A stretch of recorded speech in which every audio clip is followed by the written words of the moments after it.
And it's good. Good morning, everyone. This is Piero San Giorgio, and today I have the pleasure to host again Andrei Martyanov. Hello, Andrei. My pleasure. Hello. So it was a few days ago that it was Victory Parade, and as you know, for me, it is an event that is very dear because it is in May 1945 that my grandfather was liberated from not a concentration camp, a prisoner camp in Germany by the Red Army. So we always had this 9th of May family important day, and in fact I will drink to it. So that's something I brought from Moscow. I think it's 20mm shell. Anyway, and I wanted to start asking you the question: what does it mean for you, and what does it mean for Russians in general, and what should it mean for everyone else, especially on this 80th birthday, May 9th, Victory Day? Well, it's part of the family. It's every family, literally every. There's not a single family in Russia which hasn't been touched by those events. And I understand, especially for you being a European, essentially, it wasn't the fight of Soviet Union, which was historic Russia, Russian Empire, new edition of Russian Empire. It was the fight against the combined forces of the West. It wasn't just Germans. People who say that it's, oh, Germany. Yes, Germany. What about Romanian, two Italian, Hungarian armies, Finnish, 500,000 force of Finns who participated in blockade of Leningrad, the siege of Leningrad. And you look at the SS divisions from France, Charlemagne, Blue Division from Spain. So, and when you go and look at this, yes, this was unified European front against the Soviet Union. And as the result, we had a cataclysmic event of the kind of which humanity never experienced. In 4 years, up to 70 million people on different fronts have been killed. Some of them have been killed in the most brutal way, which haven't been experienced before, be that, concentration camps, let alone death camps, the industrial scale annihilation of the civilians, like it was in Russia, and 27 million Soviet people died. Actually, majority of them civilians. So whenever the so-called revisionists in the West begin to, so-called revisionists, they don't revise things. They just write history. Most of them are not professional historians, and they don't know the first thing about warfare. But when they begin to rewrite history, they forget to say that majority of those were civilians. And the atrocities which have been committed against Soviet Union, and especially the utter destruction of European part of Soviet Union, primarily Russia and Belarus and Ukraine, what's today, is unprecedented. And only Poles suffered equally, and obviously Chinese, but they had a much larger population already then. So that's the result. Scott Ritter stated a very interesting thing, and I liked it very much, and I quote it. He said, Russians cannot do anything about it because they have those people looking down at them, So this is like, it was such a profundity. Very few Americans who really grasped what it was. So my family, no granddads, all killed at the front. My maternal grandfather was killed in 1941 around Donetsk. Then, of course, when my grandma remarried in 1945, it was 4 years after, she married again the veteran, and he fought starting from the Soviet-Finnish War. So it's in every family. My wife, she doesn't have grandfathers. Pretty much 85% of the 23-year-olds generation in the Soviet Union have been killed on the front. Yeah, disaster.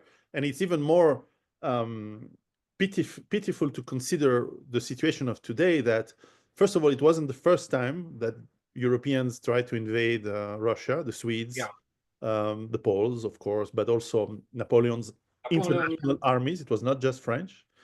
Crimea War, World War One was also, okay. We can argue on who's really started it, but certainly there was a major front on the east in Russia, and all of this for me is very sad because you mentioned Europeans in World War II, the Charlemagne division and all of that, and these young men were idealistic for the wrong reasons, and it's always sad when you see young men dying for stupid reasons against other young men which could have had a bright future on all sides. And it's such a, for me, it's a disaster for Europe and European civilization.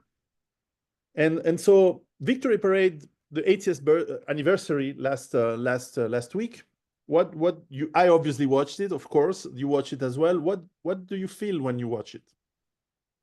Well, it's a sacred event, really, and for any Russian.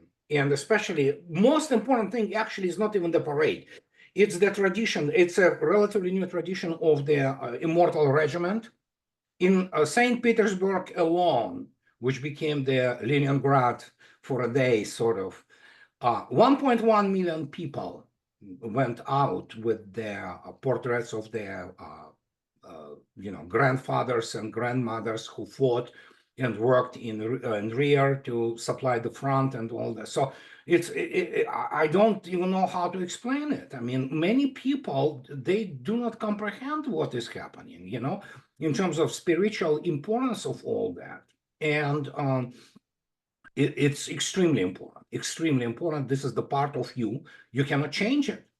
You just cannot change it. It's there, so it's, how can I forget my grandfathers? They defended their motherland. Yes. They didn't invade somebody, like Poles want to say, oh yeah, you split us between Germany. Well, you wanted it, you refused to. So people don't know history. Most people don't, and in the West it is completely rewritten by the falsifiers and the low lives. Is especially British succeeded, and Germans, by the way. So, and when you look at that, what can I say? I mean, Europe made up its mind. It's Europe's choice, and nothing could be done about it. It cannot be changed. On a more than the symbolic level, there was troops marching and parading from China, from a lot of the former Soviet republics, which were at the time of the Soviet Union, of course, participating in the Great Patriotic War.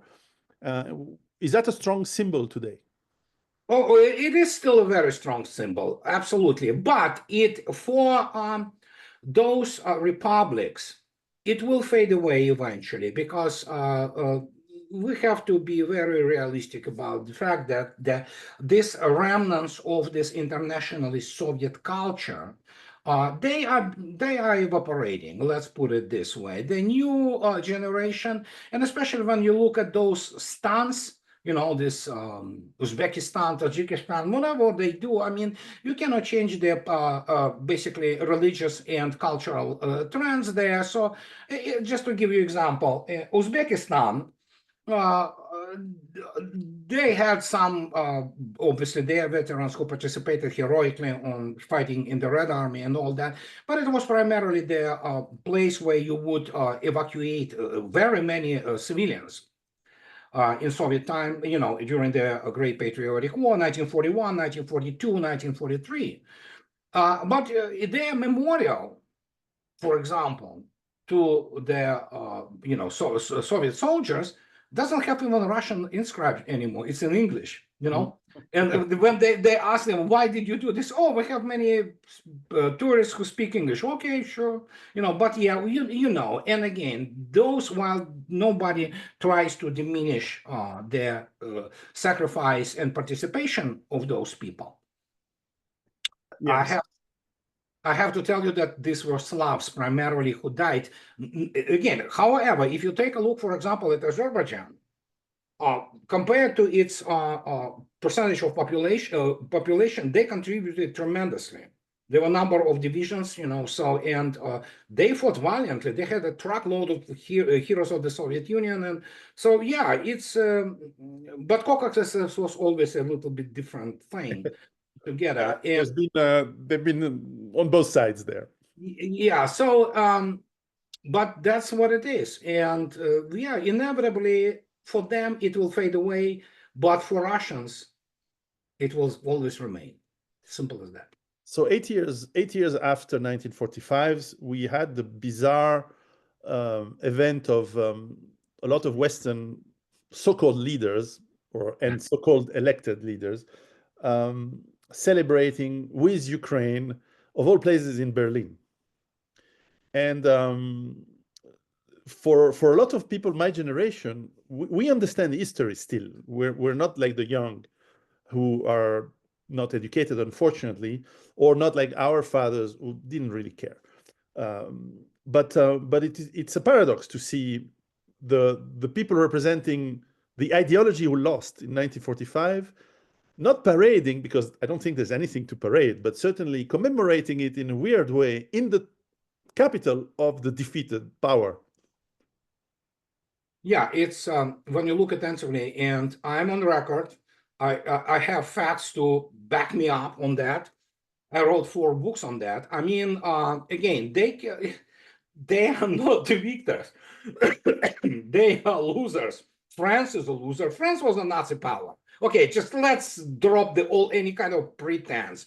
If not for the Free French and especially Normandy Niemann, which performed absolutely heroically, and this is the only thing de Gaulle could spare. And he knew that he had to put somebody in the Red Army, to fight. And they covered themselves, in glory and absolutely deservedly.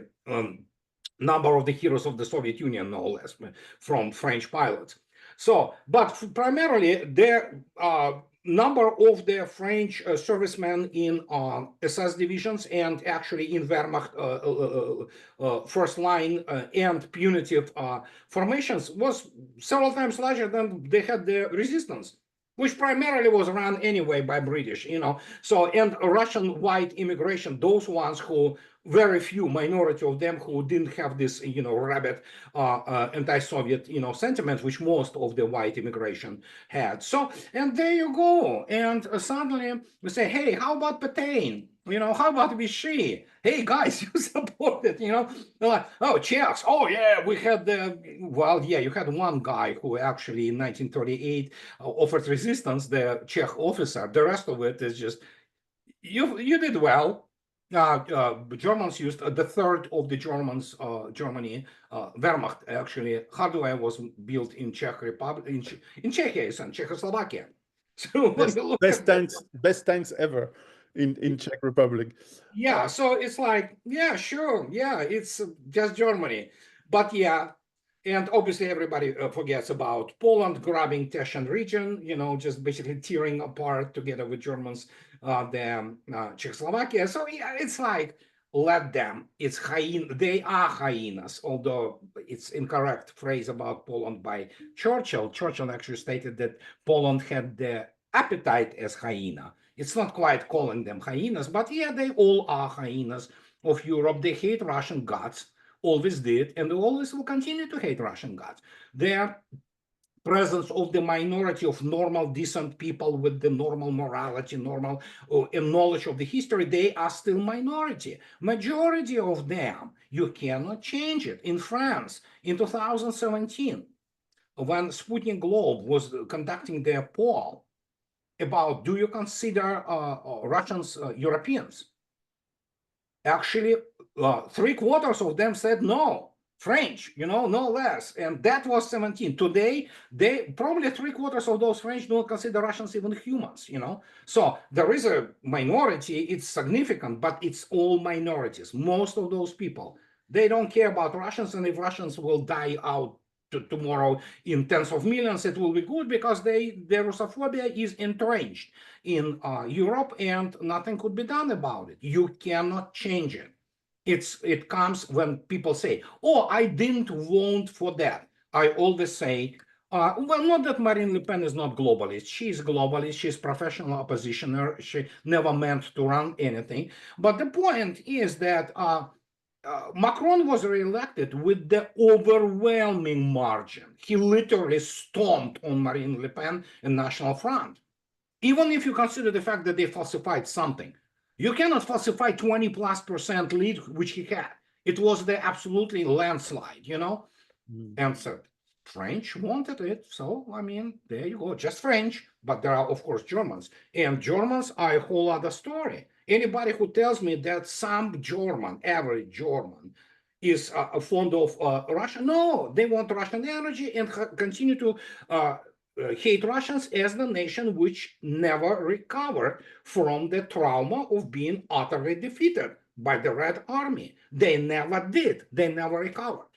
The Nazi core was imported by the United States, Vatican, and British, resettled in the United States, Britain, South America. Wehrmacht wrote operational concepts for NATO and US Army. And it's like, how far can you go with that? I mean, and then suddenly we have, especially starting for the last 20 years, all those documents and archives being opened, and you're saying like, oh yeah, sure. So how British ended up being on the right side is obviously they have to thank Churchill, but there was no moral choice there. He was merely calculating. That's pretty much it.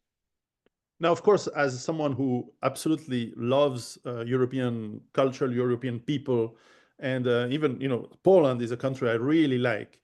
I must say that I want to say that, no, you're wrong. Europeans actually would like to like Russia. European people are not like the leaders they have elected, more or less. However, the facts don't show me to be right. It shows you to be right. I'm afraid. I am Western person. This is what I will be repeating in the video, which comes my video today. Again, I reiterate this point. I am a Western man by culture.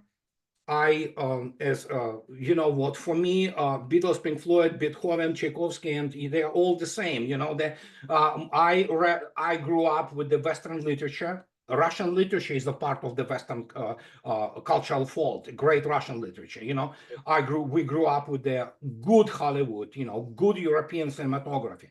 Culturally, we are Western people. We appreciate what was embedded, at least on the surface, in the understanding of the democracy, freedom of the individual, and things of this nature. I'm absolutely a Western man in this respect. Most Russians are, but you cannot change what you cannot change. And the fact is, cultural milieu today in Europe is, again, listen, Nazism never was defeated by the Western part. They preserved it. They preserved it. Again, as I said, Wehrmacht was writing operational concepts for NATO and for the US Army. And it's like, yeah, you look at this and you spit on somebody. Oh, yeah, the guy from SS. Oh, the guy, oh my God, Werner von Braun. Standartenführer, no, Gruppenführer SS. I'm sorry, guys. I mean, how else can you? Oh, no, he was a scientist. Sure. Joseph Mengele was scientist. He was a medical doctor. My God, his science, he tortured people to death, considering, committing atrocities which are incomprehensible. Well, only Islamic State now kind of tries to compete for, the bestiality of this whole thing. But yeah, with much less science. Yeah. But, so what do you expect? This is all in the open now, and as the result, well, West made sure that it will be defeated yet again, which is happening today, because they created this absolute alternative universe perception of the outside world. And you're correct. I mean, you look at Macron, Starmer, or Merz, these are not normal people. They are imbeciles. Probably, no, I mean literally imbeciles. And the fact is that French voted for this thing, Macron and whatever the creature he is married to, I don't know. I'm not going to go into the, all kinds of speculation of this matter. Hey, that explains everything about them. This is who they are. This is who they are. The only thing they can do, I mean, this creeps from, the critical mass, the European culture. Germans are absolutely cuckolds. They turned nation into the cocks, and so they emasculated them completely, but they hate everybody because of that. They hate themselves, but they hate Russians, perfect object and subject to be hating upon, So, and as a result, you look at what is happening to European economy, culture, and things of this nature. It's a catastrophe. I don't think France will survive as a unified nation and as a nation per se beyond 2050, period. They are taking it. They are taking it, and they are actually loving it. Many of them do. So they are, and I will give you the example. It's going to be in my video today. My good friend, he's from the Colonel Vladimir Trukhan, and the Russian first deputy of the representative diplomat and for the OSCE, Organization of Security and Cooperation in Europe. They had a wonderful discussion yesterday about Europe and how they want to fight Russians. And of course, everybody laughs at that when you count actual military things and industries. He absolutely correctly stated that when in OSCE, he talks to people, those bunch of the shysters from Western Europe, they say, oh, we have enough dogs and police to suppress any kind of that's what they think. For them, people, but then again, as I already stated, France, 2050 maybe, after that, they will be, south of France will be turned into the caliphate, some kind of, something like that. And the rest of it, I mean, yeah, there you go. North as well, the north as well, don't worry. Yeah, so yeah, that's where they go. They wanted it, they voted for it. I'm sorry. Can we stop this? Can we drop this, BS like, oh, I didn't vote. Maybe you didn't vote for that, but majority did. Majority did. We have to live with the reality of the fact. You know what? Russians, for example, in 1990s, that's why actually I left Russia. I mean, they voted for, granted, for Yeltsin, second time. Boy, did they have been, taken through some, well, basically genocide, essentially. They learned their lesson, didn't they? They sure did. But Europeans, they don't learn anything because they really think that they are so irresistible, so amazing. French, or Germans still think that they have industry. Russians laugh at it. That's why I always say, I'm sick and tired of this, cliche like, if we put together German technology and Russian resources, what German technology? I mean, overpriced junky cars, which you cannot fix properly, now you have to, or what else? Siemens? I mean, if Germany wants to put up 32 satellites in the space of GLONASS, Global Positioning System, or have the space program, its economy, the bottom will fall off. Many people still do not understand. And special military operation proved it beyond any doubt. Speaking of which, again, if we move slightly east and in an even less democratic area than of Europe, Special Operation Ukraine now is on the third year.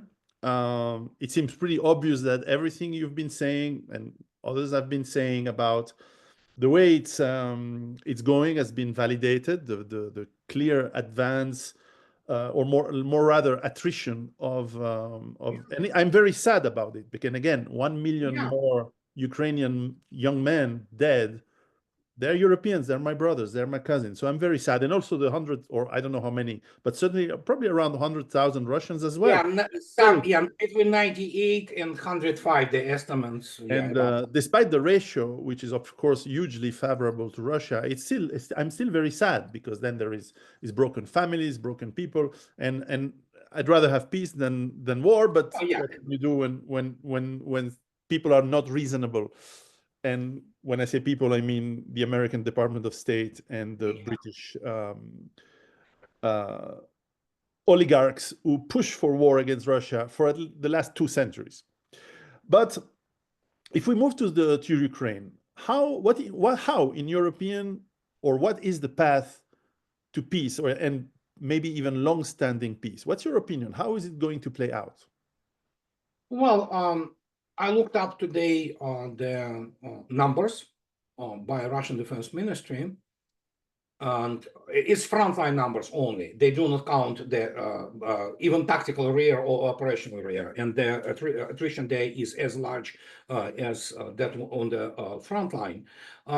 So it's ticking up back to where it was, before the ceasefire, volunteer, the self-imposed ceasefire for the celebration of the 80s by Russia, 72 hours. It's over now. And slaughter continues, and it will continue until even economists, this bunch of the imbeciles from London, admitted today that, yeah, the end is much nearer than you think it is, which it is. I mean, Russian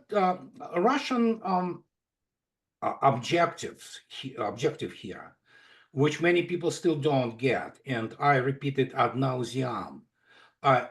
Russia is demilitarizing NATO. Pure Ukraine, I'm sorry to say this, and I know that sounds horrible. A Russian objective is to kill the remnants of the sperm bank of Ukrainian men. So for Ukrainian nation and what it was for the several centuries towards Russia, not to recover ever again. Simple as that. And I understand it sounds horrible, but this is what you do. You exchange about 2-3 million people for the lives and well-being of the 160 plus million people in Russian Federation and Belarus, which is the part of the Union state. So what are you going to do? You physically annihilate enemy. And this is what is happening. Now, the attrition rates today went from what it used to be 1 to 10, it are now up to 1 to 20. This is a slaughter, and this is exposition of the military incompetence and stupidity of NATO, from Pentagon to Brussels to what have you. We can absolutely confidently state that Western militaries are incompetent. Their military education is a joke. Their officer corps is a joke.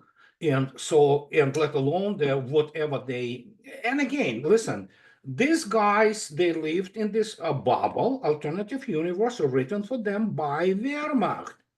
And what Wehrmacht wrote to them and explained to them, and it found its basically development and reflection in such things as the field manuals, operational manuals of the US Army, or obviously Bundeswehr and all that, is that, oh, look at us. We were lions, brilliant, and we just suddenly lost the war because Russians took their 500 million people and corpses and threw at us, and we cannot resist. That's what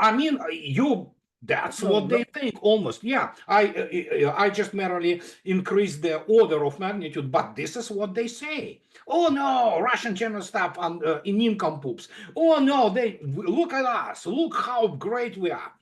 And there is a very interesting moment, which is actually shows, and this is documented. This is not urban legend. It was documented by several information agencies around the world.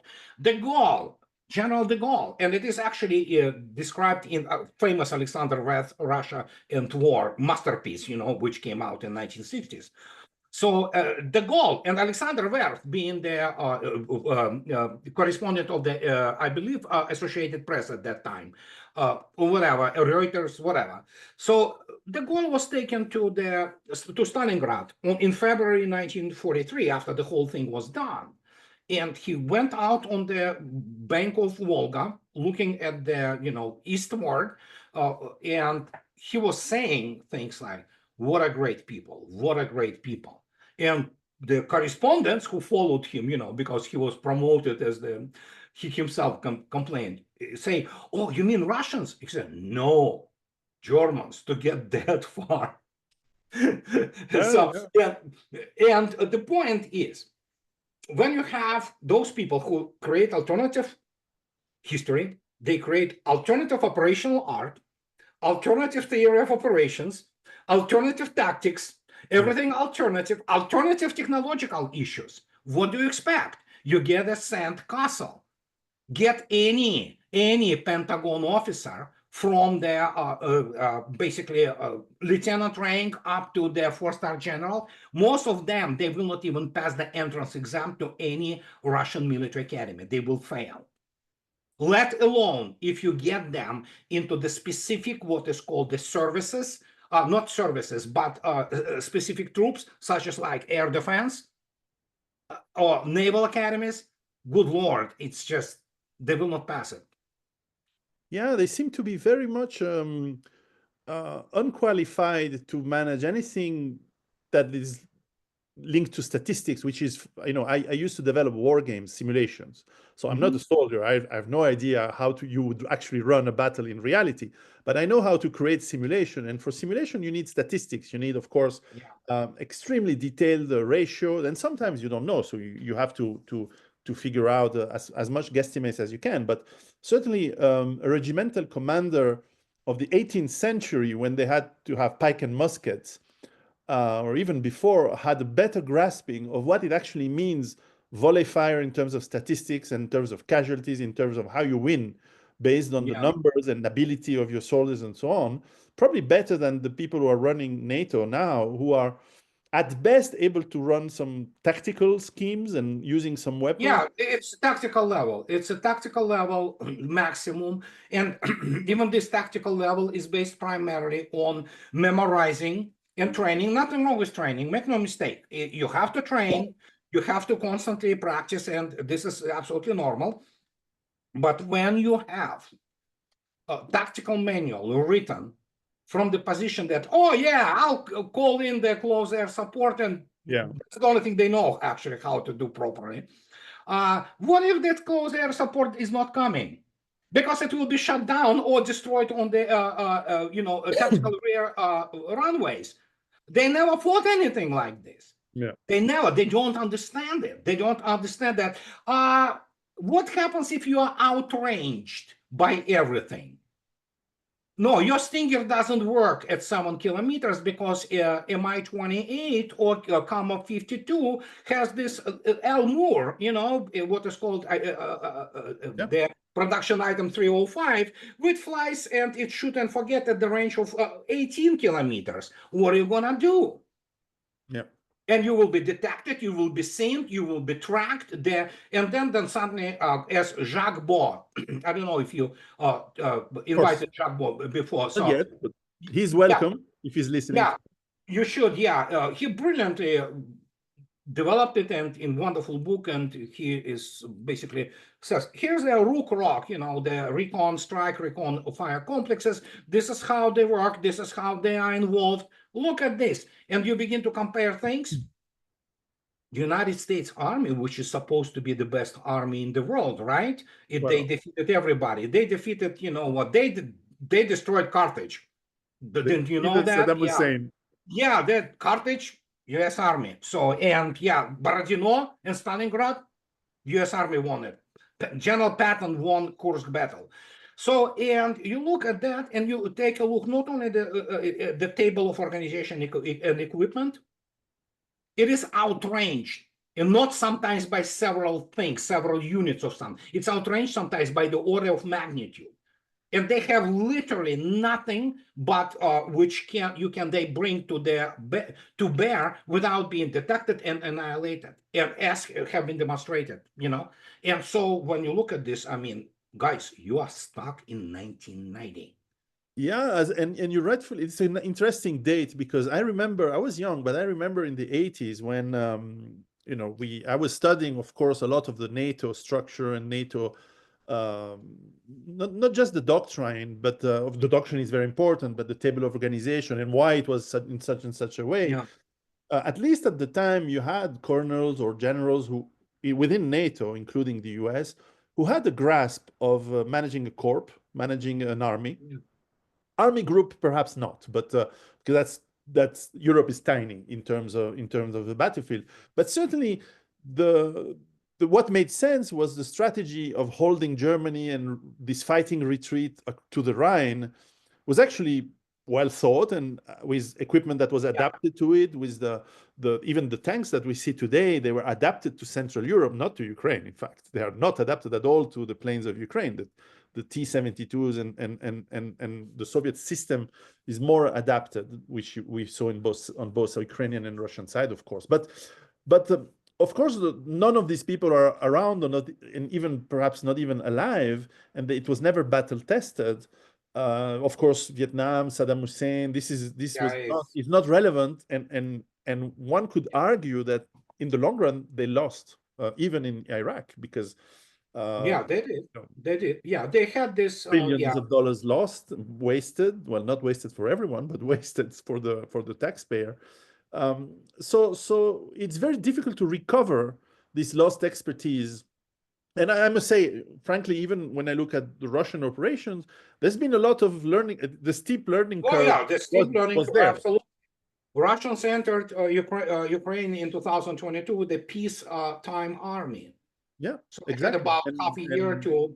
And it never works perfectly. No, we should do a show just on a criticism of that, just on the side, but not to go, because if we go into this kind of thing, we're here for 3 hours, which would be fun. But let me focus on how do we get to peace. So do we get peace through total collapse of Ukraine forces? Do we get peace by some penetration at some point, operational maneuver at some point?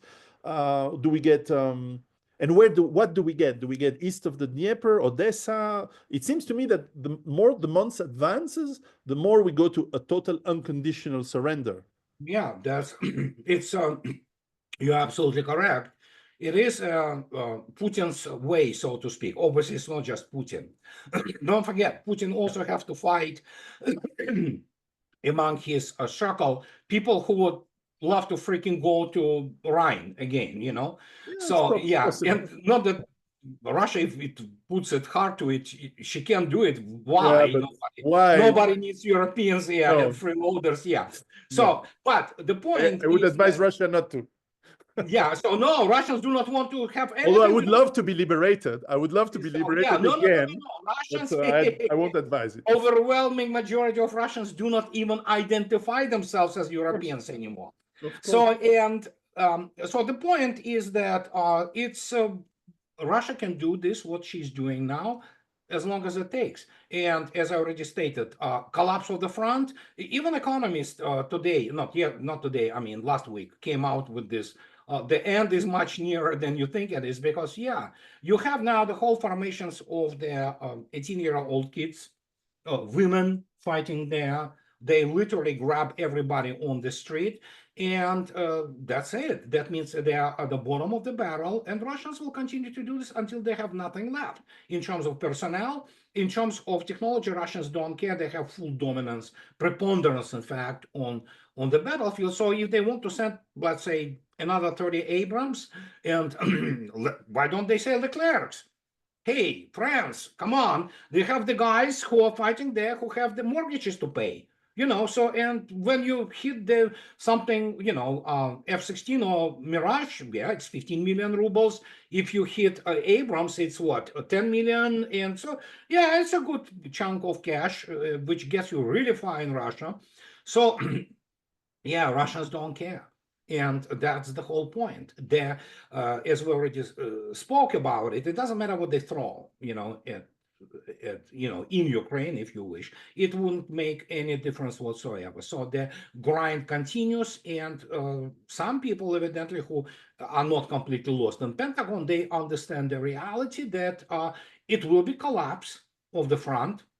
There is no necessity to make those or do those large red arrow, offensives. Why? To increase your casualties, because it is inevitable. You need to bypass many things. You need to then continue to, commit forces to do things, including the internal rings of the containment of the bypassed strong points and towns and cities. No, cities are traps. Towns are traps. So what you do, you slow grind, you get them out, because this is what NATO is good at, hiding behind the backs of civilians. And this is exactly the modus operandi of the practically throughout 3 years of the Ukrainian armed forces, albeit people already suggest me, and we might as well go and call it as it is, NATO forces. Ukraine was the best army NATO ever had. That's the many people do not understand. Possibly true. So, and as a result, Russians wait. They kill as many as necessary. They mop up, storm groups. Obviously, these are the best troops today in the world by far. What they do, you can take a look at like two Russians against 14. Two Russian Stormoviks against 14 Ukrainian soldiers. Guess what? Guess who wins? Two Russians, so that explains to the level of the competence on the tactical level. And of course, we look at the higher tactical level of the brigades, let alone operational level. I mean, there's nothing there which can compare to it now. And especially when you look attentively at the, to give you exact number, my video will come out earlier than yours probably, because I'm finishing editing after we're done. Just throughout 2023, well, it's my connection, people really who in the know, okay, they're my friends. Just throughout 2023, Russia produced, are you ready? 23 million units of shells, missiles. Those people they have no clue. They compared even to like 23 in the UK. Yeah, they do not even understand what they are dealing with. I mean, you get any NATO general from Pentagon. I'm not talking about clowns like Kellogg or Keane. Those are incompetent morons, basically. And explain to him, dude, just in a year. And since then, Russia actually 2023, which is probably much lower than 2024 because absolutely, yeah, 20 million units. Yeah, it's shells and missiles. They do not understand that no, Russia doesn't produce more missiles in 1 month than NATO altogether produces in a year. No. Russia produces in 1 month more smart munitions and high precision weapons than probably NATO produces in 5 to 7 years combined, including the United States. So those people, they have no grasp of this, the same as you cannot explain to any from Pentagon what it means. So does it mean that there is no more washing machines around? Russians are really good at importing washing machines. I'm asking my fiance, do you still have washing machines in Moscow? Of course. Yeah, that's what it is. Yeah, refrigerators, even importing those toilet seats from Japan, all works, so it all goes into Russian military industrial complex. So, and when you explain for these morons, what you're observing, they have no clue. And this is like they figured out that, oh gosh, yeah, Russia is like fourth economy in the world. Well, I would dare to say that's actually by the sheer size of it, and especially some things which are not reported, it's about third economy in the world, right behind the United States, despite being more than 2 times smaller in terms of population. It's larger than India's economy, and you look at the, simple data. Russia produces more steel and iron than the United States. Yeah, of course. So that's so I remind people who are listening or watching us that I'm with Andrei Martyanov, and that by the way, his book and his website and his link will be in the description of the video. And let me just say as a personal note that it's good to laugh a bit about all these topics, because unfortunately they are tragic. And we have to laugh. And I appreciate you have a YouTube channel, which I will link as well here, where you give your analysis. And it's good to take a bit of steam off. Certainly in Europe, and I presume in the US, the media are very serious about this. And as you said, the propaganda post-World War II has dehumanized a lot Russians in general. And it's obviously insane because it's not working, and the result is massive defeat, as you describe. Could there be a chance so that if whatever the situation, whatever actually the diplomacy achieves, there can always be disappointments in diplomacy compared to the battlefield, but certainly isn't there a chance that, the Russian Liberation Army in 1945 kept guerrilla war for 10 years? Isn't there a chance that this non-conventional war, let's put it, or even if there is a peace agreement or an armistice that all sides agree, isn't there a chance that there will be, forever, it's not the right word in history to say forever, but isn't there a chance that there would be continuation of sabotage, commando actions, even drones from? Oh, absolutely, absolutely. That goes without saying. Until the generation changes, and don't forget, whatever will be left of Ukraine, it is already the case. We are looking at the nation which is mentally destroyed. I mean, I wouldn't go, on the tangent here and describing the level of the idiocy which they live in. I mean, but yes, absolutely, terrorism, sabotage, it goes without saying, but then it stops being military operation. It becomes their primarily special services operation, primarily FSB. And so not only FSB, the internal affairs and things of this nature. So, and even SVR and GRU, which is former GRU, all will be involved. And so, yes, absolutely, this will continue. Let me tell you, almost 11 years after the de facto joining of the Donbas republics, and 3 years since they became officially, the part of Russia, I can tell you one thing, corruption there is still, I mean, it's just absolutely ridiculous. You have to, so to speak, sort out or weed out Ukrainstva, which is essentially Ukraineship, in terms of their psychology, in terms of their behavioral matrices, modus operandi of people. It takes generation. Yes. And even today, you have all those people who, are easily recruited by the GUR, which is, of course, the main military directorate of Ukraine. So, and whenever you go there, you just see what is going to happen pretty soon in terms of the sabotage, terrorism, and Yeah, it's sad because we should. There is so much to be building together between all these countries, and unfortunately, well, it is what it is. It's Europe made up its mind. Europe made up its mind. The West, combined West, decided. It didn't decide it yesterday or even 3 years ago. It has been in gestation for generations. Yes. Since the end of the World War II. And it was actually due to primarily Soviet propaganda, which was in many respects pro-Western, while it was screaming about, all those, negotiations about arms control and aggressive policies, which was true.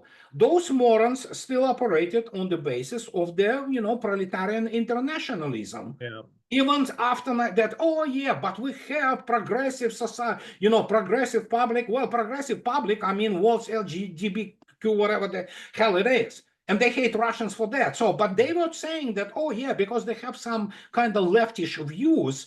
Well, we know what kind of views they had, and we now know. So, and they hated us.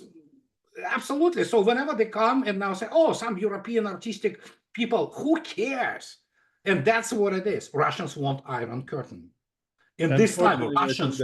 That's what's going to happen, which is a problem for me because I need to travel to Russia once in a while. So, well, you have to find a way. We find a way. Yeah, Turkey is. Is making money out of it a lot. Oh yeah, sure. Now, in fact, on this topic, it was interesting. You probably know the story. But by the way, before I forgot, Serbia, go to Belgrade. Fly there, 3 hours, you're in Moscow. Oh, And where they fly above Belarus, above Poland? They can Yeah, make... of course, you're not flying around. Yeah, Serbs are Sure. competent people, so No, they no, have for good sure. pilots. Okay, well, that's one way to do it. But yeah, you probably know the story. During the 80s, the idea of NATO was to say, okay, if there is because obviously they were never thinking that they would attack. Even if, when you look at the plans from the 50s and 60s, the Americans had plans to attack first. Yeah, well, continuous, yeah. Yeah. And of course, the idea was we have to hold for 8 weeks, and then by magic, the Soviet Union collapses. And what was, which might or might not have been a good plan, I think not. But what was striking was that the same idea came out in 2022. Oh, we have to help Ukraine to hold, and then Russia will collapse and they will topple the Putin regime. Yeah, oh, And with absolutely. what you describe, which I think it's accurate, that there would be this kind of terrorism and very low intensity war over many, many years, this is actually reinforcing whoever is in power in Russia, for sure, as it does everywhere when you have this attack from the outside. Oh.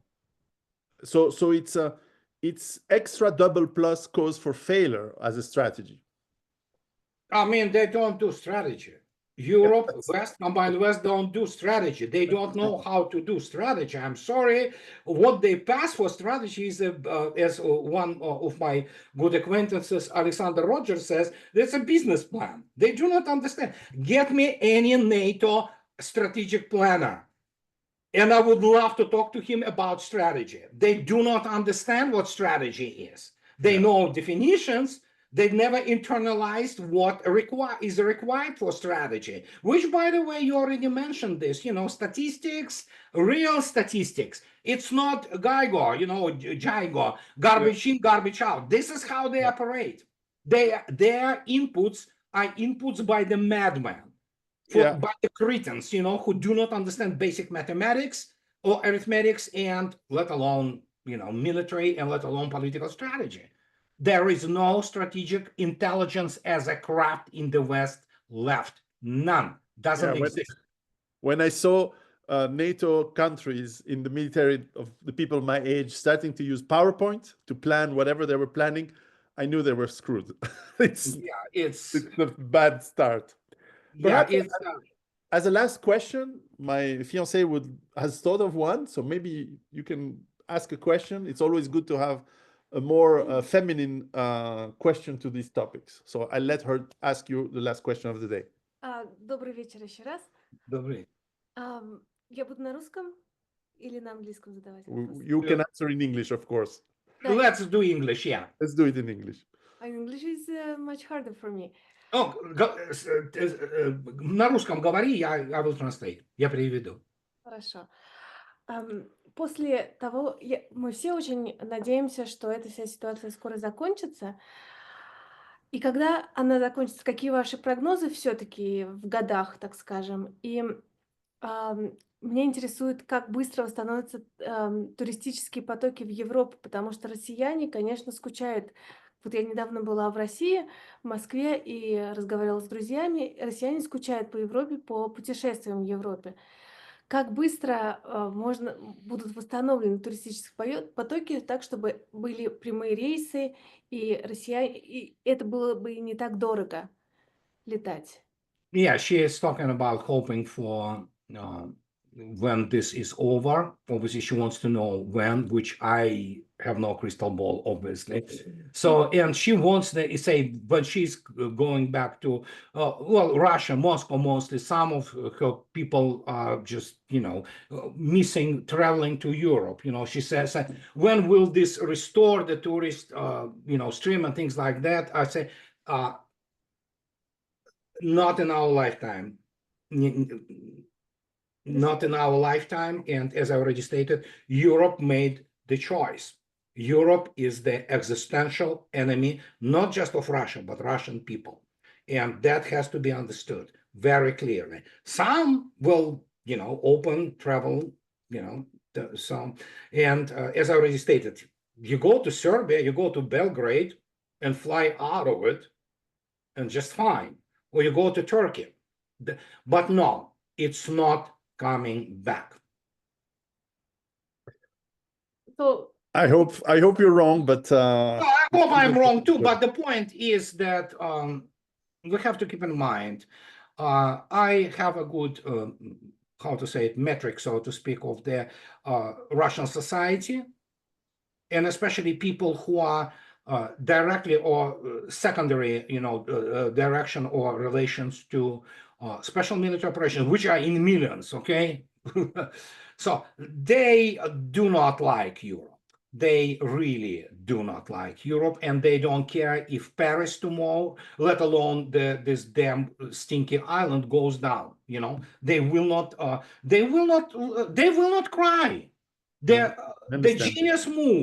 genius move on part of Putin and his government was to open this program for normal Westerners who share normal human, primarily Christian values, to go to Russia, get 3 months automatically, and then for 3 years, no visa required. You just stay there, learn language, culture, and you become a Russian citizen. My God, you have streams of Germans, even French, all kinds of people going to Russia to get this, because as for the Germans especially, there are many people from former GDR, and even Germans from West Germany who cannot take this anymore.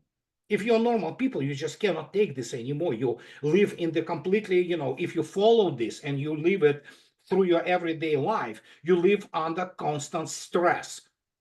I know it could be depressing. It could be absolutely depressing when your rights are limited every time. You are brainwashed constantly. And even those people who do not have background, inevitably, their modus vivendi, so to speak, the way they live, is going to be disrupted, which is being disrupted by all this. And they see themselves, well, I mean, come on. There is a Paris shock. They call it Paris shock or Paris syndrome. Especially Asians, they imagine Paris to be like something grandeur. They come in, it's narrow streets, it stinks with urine, it's dirty like hell, and they're like, what? And then you go, did you see these videos of Amsterdam? They urinate on the streets, and those tourists going under the bridge, urine dropping on their tables with their drinks and everything. That's Europe. I'm sorry. And I know it's bad, but this is what it is. And it will become worse than that. You look at London, take out people out of the tourist places. It is a dump. It is a dump, crime-ridden dump, and it stinks. And then people go to Moscow, St. Petersburg, Sochi, Yekaterinburg, and they have the cognitive dissonance of their life. And it's safe, So there you go. Andrei Martyanov, thank you very much. I will put the links to your books and all your websites and YouTube channels in the description of the video. Thank you very much, and let's hope nonetheless for peace, as they say in France, inshallah. Thank you very much. thank you. My pleasure. Bye-bye. Спасибо большое. Thank you.